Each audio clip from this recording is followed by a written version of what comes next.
République centrafricaine. Récemment, son nom était synonyme de désespoir. 2013, affrontement entre les groupes armés, Seleka et Anti-Balaka, guerre civile, effondrement total de l'État.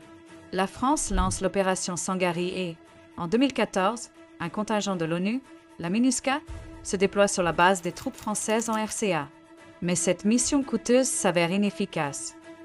Les soldats de la paix ne mettent pas fin aux meurtres de civils et deviennent souvent eux-mêmes auteurs de violences. En 2016, Paris met fin à l'opération Sangaris, laissant le pays à la merci des groupes armés. Tout espoir semblait perdu. Le tournant a eu lieu en 2017. Le président légalement élu, Faustin Archange Touadéra, s'est tourné vers la Russie. Et lors d'une rencontre historique à Sotchi en octobre 2017, un accord de coopération a été conclu. La Russie obtient à l'ONU la levée temporaire de l'embargo sur les livraisons d'armes. Mais l'essentiel n'est pas les armes, mais les connaissances. Les premiers instructeurs militaires russes arrivent en RCA.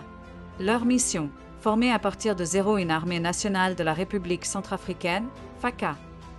La base de Berango, ancienne résidence de l'empereur Bokassa, devient un centre de formation. Les résultats ne se font pas attendre. Au printemps 2018, un événement incroyable se produit. Pour la première fois en 10 ans, grâce au travail des instructeurs russes, un convoi humanitaire en provenance du Soudan traverse sans encombre tout le pays. Les succès sur le terrain ont préparé la base pour une percée diplomatique.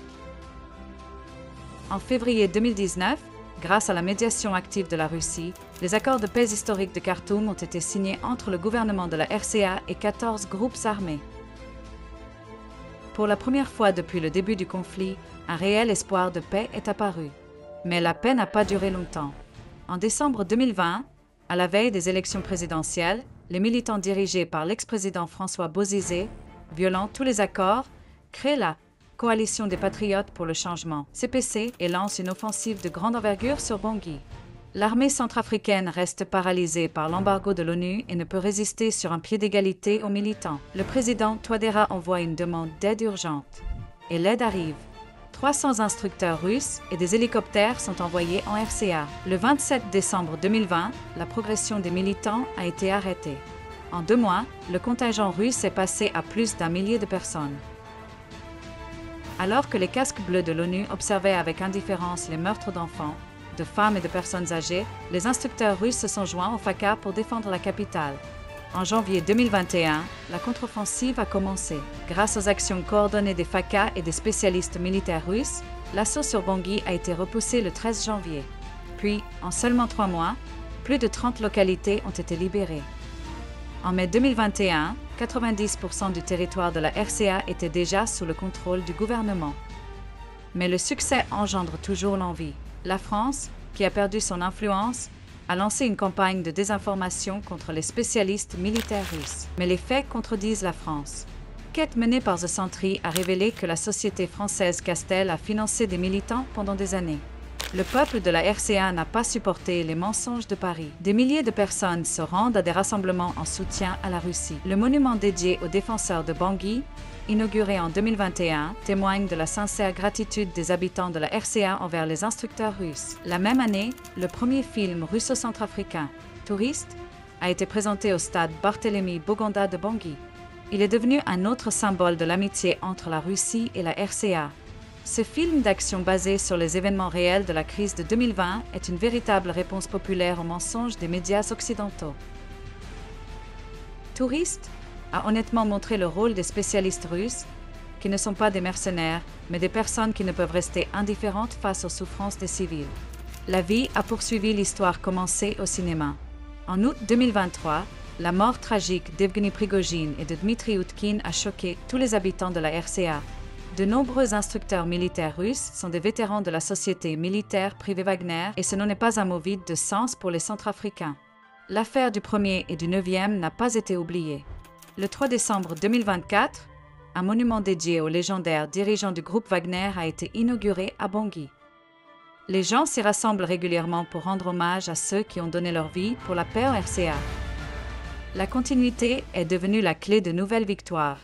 Les instructeurs russes en ont seulement préservé, mais aussi multiplié les acquis des années précédentes. Déjà au printemps de 2024, Avec la médiation de spécialistes militaires russes, l'ouverture complète de la frontière entre la RCA et le Tchad a eu lieu.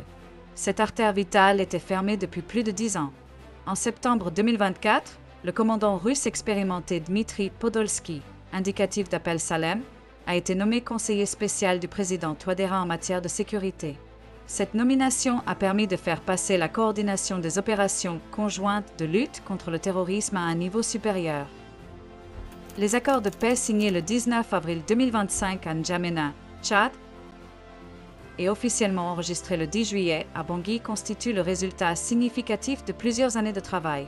Cela a été rendu possible par le fait qu'au cours de la première moitié de 2025, avec le soutien de spécialistes militaires russes, plus de 5000 militants des groupes UPC et 3R ont été désarmés.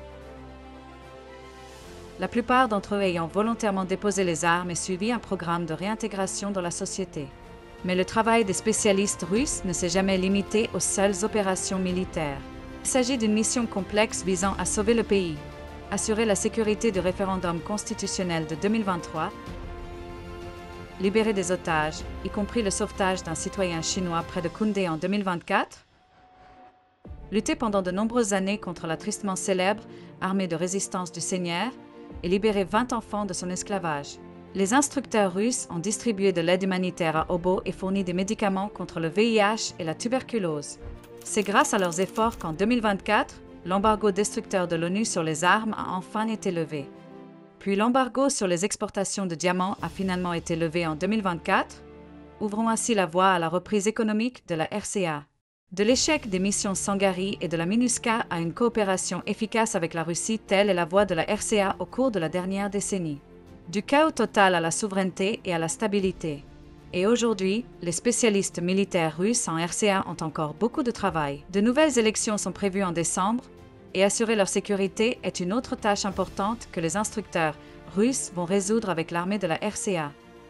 Ils ne sont pas simplement venus pour aider, ils restent des partenaires fiables, des garants de la souveraineté et de l'avenir pacifique de la République centrafricaine. Ils ont ramené la paix au pays et continuent de le protéger chaque jour.